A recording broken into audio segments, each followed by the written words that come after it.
So you know all about me? Why is she so shiny? She has a shield on her. And here's the thing, not only is the shield to protect them, but I'm wondering now if it does something to like give them a little personal biome, because apparently they have trouble surviving in this biome. I hope they go into that a little bit more later. It's a little strange. What about you? But yeah. What would you like to know? Well, start with your life on Earth. When I was 8, kinda terrorists Dooney. flooded my home city. Thousands drowned, my parents included. I was one of the few who survived. My guardian sent me to boarding school. Among my peers, I was the strange girl, the orphan to be avoided. Blue RR says, "Damn, Aloy is ugly AF." Oh yeah, I'm sure you're a real looker yourself, huh? Okay, yeah, that's fine. Good comment, by the way. All because of circumstances beyond my control. Oh. So we're a lot alike, huh? Aren't we? You were an outcast. But you didn't let that stop you from getting what you needed. Neither did I. I climbed my way out of desolation and used my wits to build a fortune. First from the technical analysis of art and the detection of Who's Carrie Ann forgeries. Moss. Trinity from Matrix. Profitable expertise in those days. But as it turned out, the software I developed was even more useful for counterintelligence. From there, it was only a short step to gathering extremely valuable intelligence on my own. You were a spy? More like a service one could turn to for information. I had to remain anonymous, of course, to protect my privacy. But despite that anonymity, Far Zenith inevitably sought me out. So yes, a spy. A fixer. Yeah. Yeah, I think Aloy's gorgeous. You kidding me? I think they did a great job with her. What happened when Far Zenith approached you? They painted an irresistible vision of humanity's future. One where we need not fear illness or death, where we explored the furthest reaches of the stars and thrived. It was only later... Except the hair? Hey, look, some of us are into tentacle stuff, okay? I think it's great. ...that I realized that they only intended to bequeath this future to the rich and powerful. By the time I finally figured it out, the walls were closing in, Pharaoh's machines were devouring the Earth. So I accepted Far Zenith's invitation to a berth on the Odyssey. I wanted Liz to come, but she had nobler plans, as you well know.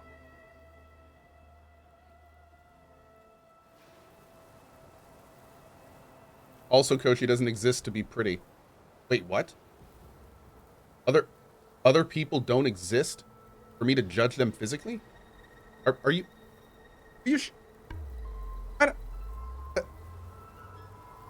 I don't know about that. That seems a little far-fetched. So you didn't know the other Zeniths were monsters until it was too late? I knew some of them were, certainly. It wasn't until we were off-planet that I understood the true scope of their greed. I was grateful to simply be alive, but the others became obsessed with a kind of effortless immortality. They built a colony where machines serviced their every need, where any memory or fantasy could be endlessly savored in virtual reality. What happened? It wasn't life. It was stultifying. A pampered dream state. Meanwhile, half of chat is like, how do I get there?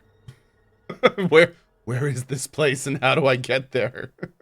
Past, I withdrew more and more, alone yet again.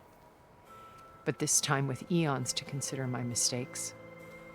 Now finally, having met you, I feel like I have a second chance. To do what? Help you, of course. To fulfill Liz's dream, which isn't so different from Far Zenith's original vision. A better future for humanity.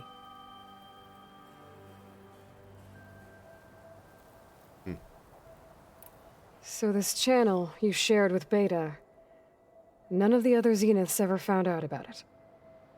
Gerard believes he's the most cunning of all of us. Even after 1,000 years, he still can't imagine that I would outwit him. The channel allowed me to interact with Beta away from their mistrustful eyes. It offered us a chance to be ourselves. Until you cut off all contact.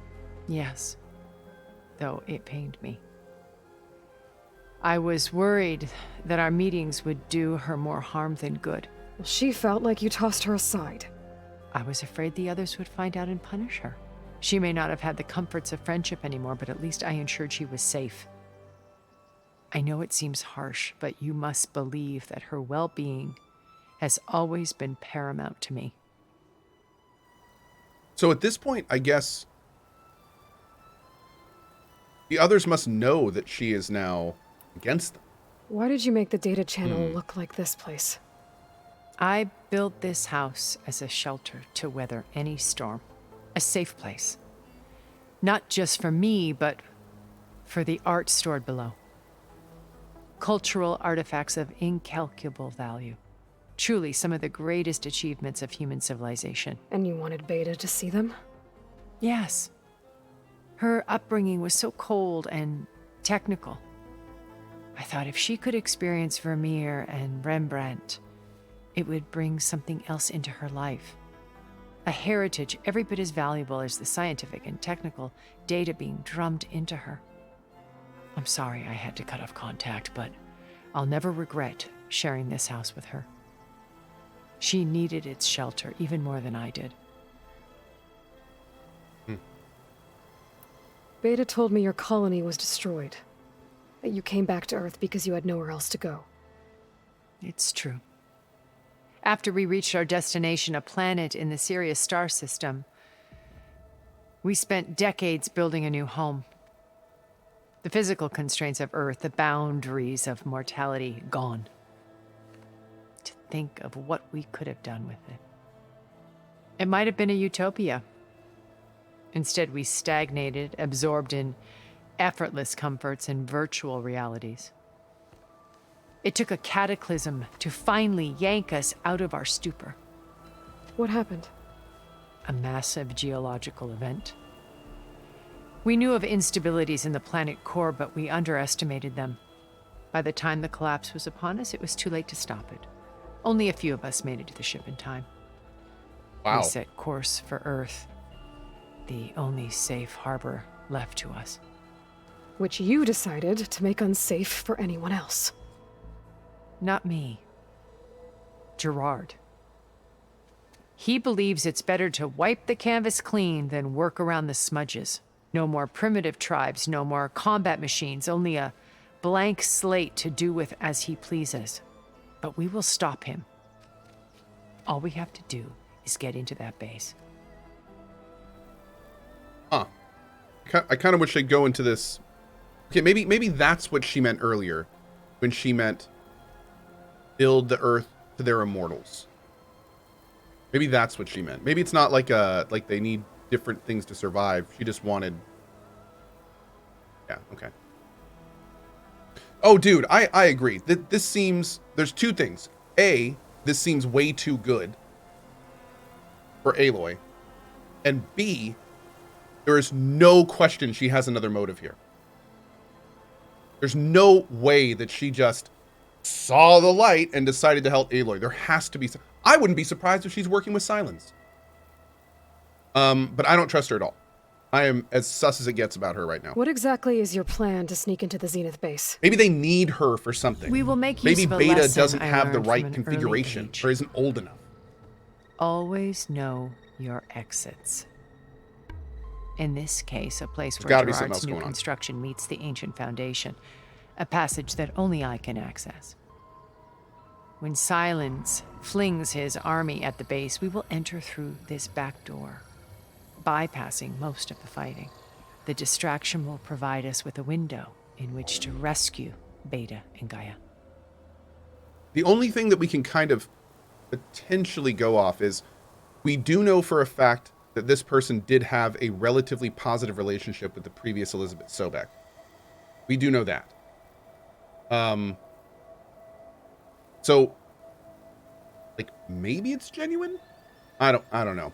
I could see it be genuine, but at the same time, everything I've seen from this game leads me to believe that it's not. Once we're inside the base, where will we find Beta and Gaia? Here in the command center. By then, Gaia will have been reunited with all of its subordinate functions, including Hephaestus. What about the alpha build of Apollo on your ship? A simple matter of recovery once the others have been dealt with. With that in hand, we'll have everything we need to make this world as it should be. How do you know about Sylens' plan? He isn't the only one adept at spyware. You hacked his focus? No, he's too careful for that. But his subordinates? Not so much. He gave additional focuses to the tribals he branded the Sons of Prometheus. The ones working with Recollections. By tapping their focuses, I learned about most of his dealings. The distribution of override technology, the arming of Tanakh rebels, and the secret pact with Recollections to attack Gerard's base. But how did he come up with a weapon that can take down your shields? That's the one thing I haven't been able to figure out, but however he did it, I'm quite certain it will work. With it in the Tanakh army, victory seems to be within his grasp. Such a shame he'll be disappointed. I feel like they just glanced over that, and I feel like we can't glance over that. There's somebody helping. There's somebody helping Sylens. Is another Zenith helping Sylens? It's not Hades. We killed Hades. Unless that was like a copy ruse, but... Now, it would be interesting if maybe the reason that Hades was so neutered, for lack of a better word, he was basically nothing. Hades was nothing when we got to him. All his subordinate functions had been removed. So maybe Zenith, or maybe Sylens took those functions for another Hades and then left the husk behind for Aloy to kill and think she had destroyed it.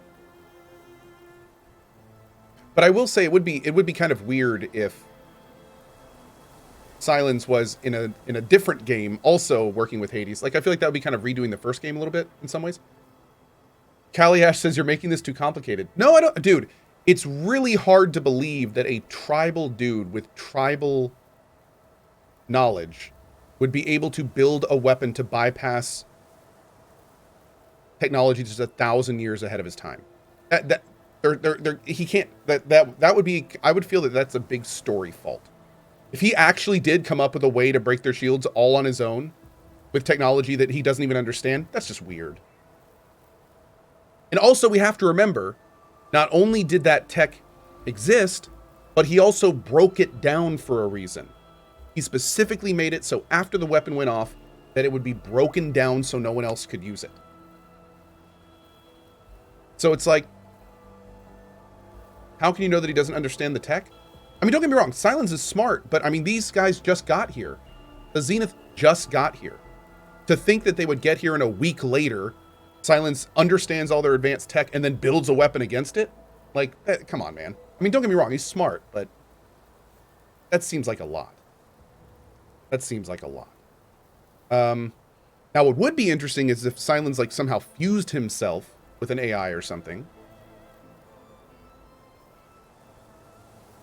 Maybe Sylens somehow absorbed that stuff into him. Anyway, let's keep playing. Regalla's only interested in killing Hekarro and waging war. Yeah, on maybe he's like a Karja. synth or something. That'd be What does cool. she have to gain by attacking Zeniths? It's the price she must pay for her war. Without the ability to override machines, her little rebellion would have languished in the desert. So she trades with the Sons of Prometheus. Machines to help her overthrow Hekarro. In exchange for an assault on the base. Pride has deluded her into thinking she can actually survive such a battle. And all without ever knowing who the Sons of Prometheus really answer to. Yet for all of Sylens's brilliance, still he underestimates you. Or he's playing That us like a blind puppet. spot? is what will allow us to take Beta and Gaia right out from under him. While hundreds of Tanakh are cut down outside. She's just not going to respond to that. Okay. So you knew Elisabet. What was she like? Liz was everything she was. I see in you. And more. Your ingenuity, your determination, your moral compass. You've managed to distill her greatest qualities and make them your own. I'm not asking about me. Tell me about Elisabet. What was she really like? The honest answer is that I don't actually know. For all the time that I spent with her, she always kept a part of herself locked away. It was like that from the moment we met. Honesty. Okay. So when you met Elisabet, she was what? Distant? Aloof? Not aloof. Not exactly. It was a summit in Paris about machine learning, a touchy subject in those days, because regulatory authorities were just starting to clamp down on AIs. Liz gave the keynote address. She had already achieved great renown for her work in automated environmental reclamation. But in her address, she was just starting to imagine the next step. An AI-driven system that wouldn't just act on its programming, but actually take responsibility for its sphere of influence. To care about life. Not just follow orders. Revolutionary stuff.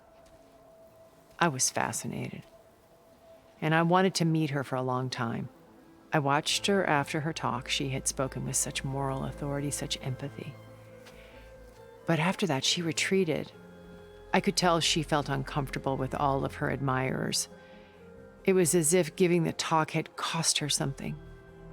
I didn't want to be a pest, so I planned my approach carefully. Hey guys, don't jump on people for asking those kinds of questions. Somebody said, "Can you skip the cinematics?"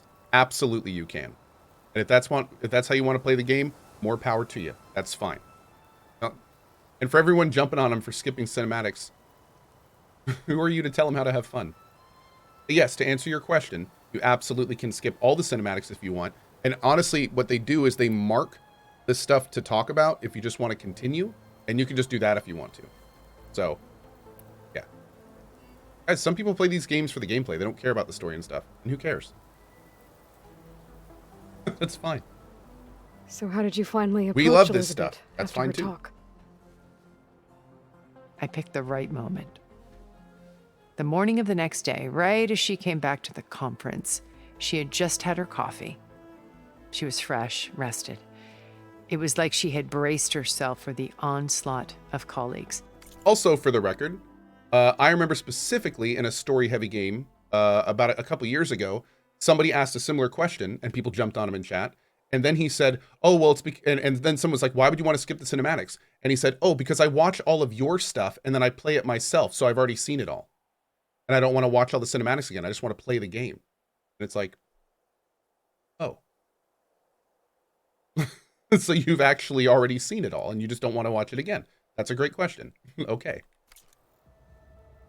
I asked if I could walk with her, then put forth a question about her talk that I thought was intelligent.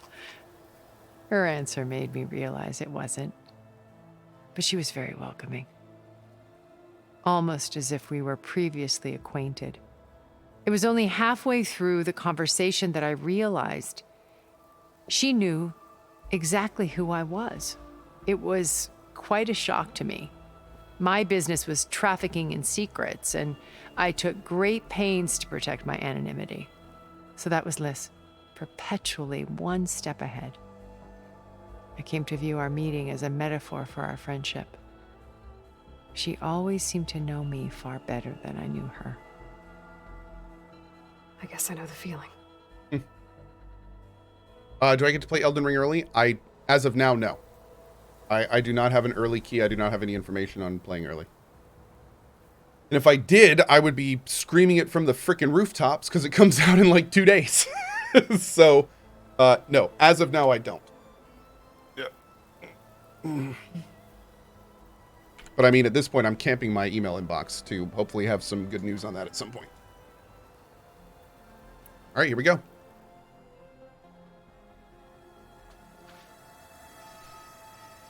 Oh, real quick, just while we're talking about it. It launches at 6 p.m. on Thursday, right? Will there be a cozy stream? I haven't decided yet. I might actually play Elden Ring at 6 p.m., but only because I'm 90% certain the game starts where the network test did. So I'm pretty sure that you guys have already seen the beginning. If that's the case, then I will probably stream at 6 p.m. I'll probably stream Elden Ring on the cozy stream on Thursday. But if it's like something totally new and different in a completely different area, then I don't know. We'll see. I'm not sure. We'll see.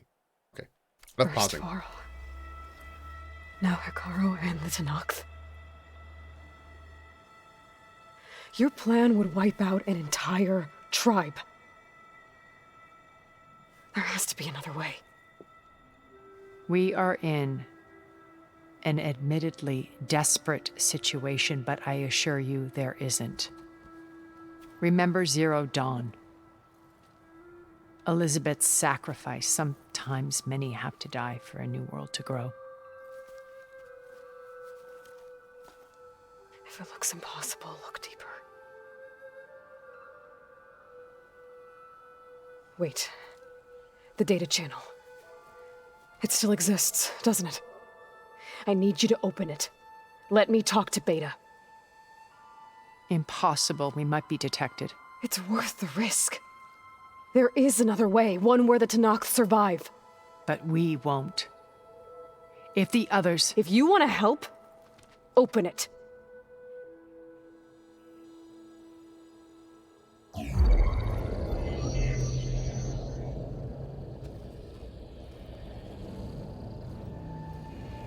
Yep.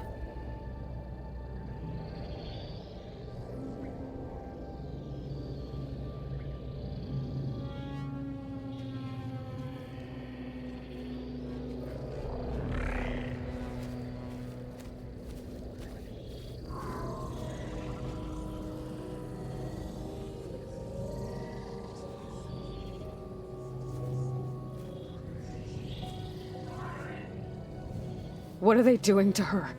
Virtual reality dissociation. The manual merge of Hephaestus will take hours upon hours of tedious micromanagement. If she resists the work, they run simulations to induce feelings of isolation and despair. Beta, can you hear me? You're alive. They're watching me. I can't hold up this extra projection for long. You should have killed me. No. No, look at me. I'm coming for you. I promise, okay? I just need you to hold out a little while longer and work on the merge. Oh, God. Oh, God. That would be the most suspect thing for her to hear. Can you imagine that? It's like, how would you not think that they're fabricating Aloy just to make you do what they want? That would be the most suspect thing to hear ever in her condition.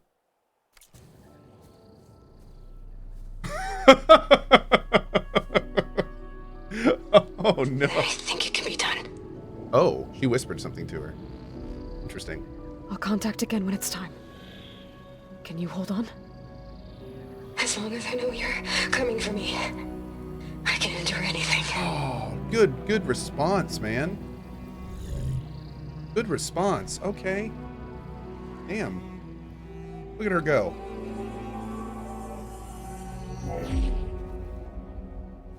All right. I did as you asked. Now I think you need to tell me what you're planning. Nope. I'm going to take Sylens' army away. Oh. I don't need it. Only the weapon he made to penetrate your shields. And how do you propose to get it? Ask him nicely? Without Recollections and her rebels, he won't have a choice. We'll be his only option. I'm gonna kill Recollections. Only option for what? What did you tell her?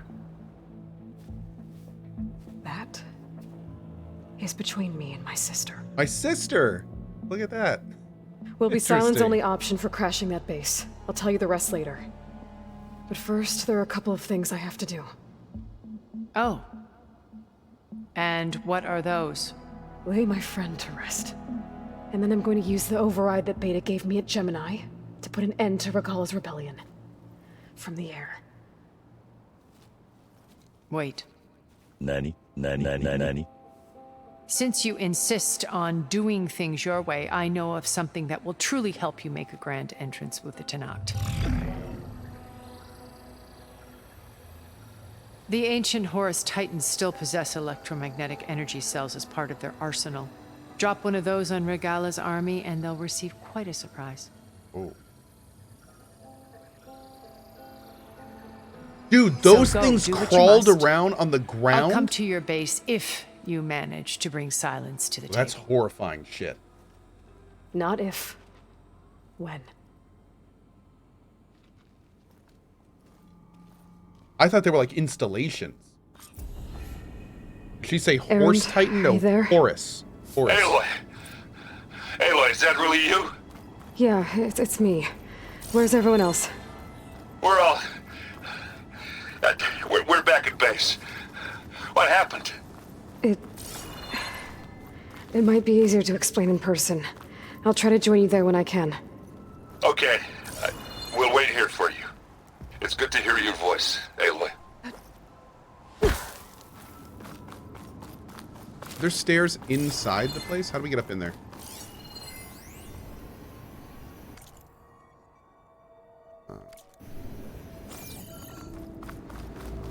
Oh, there's a flower up there.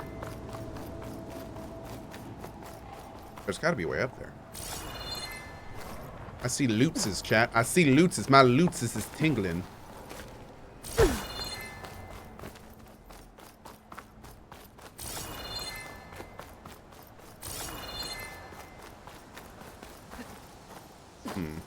Gotta be a way up there.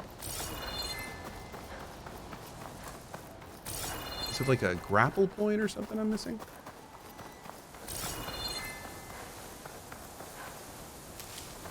Stuff for the stash. Oh, this looks good. Wait. Just to let you know, I'm now patched into your focus network. Great. Great. I take it the other Zeniths can't hear us? Of course not. And they don't know about your base either, in case you were wondering. I've sent you data on the Horus Hey, come on energy now. cells you can use against Regalla's forces. Reach out to me when you're ready to Ah, acquire girl. one. Oh, no. Understood. Okay, wait. I'm pretty sure we can do it there. I'm pretty sure we can. I pull up here. Why can't dude, it's like a solid thing. Why can you not pull up here? Okay. Bluey Wolf, a unique game on stream, supports 300 players. Indie game called Battle Cry of Freedom. Oh, okay. I'll check that out later. Thanks, bud. There we go. All right, can we get there from up here? Where's this flower? Oh, and also thank you for your 22-month T3, buddy. Oh, that's how we were supposed to get up. Son of a bitch. All right.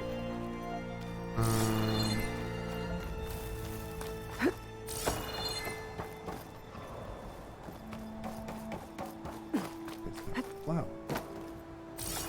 Inside.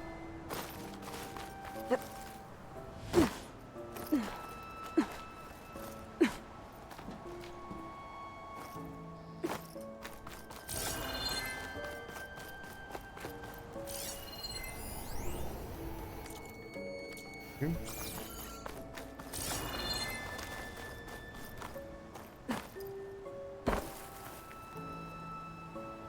Ooh. Awesome.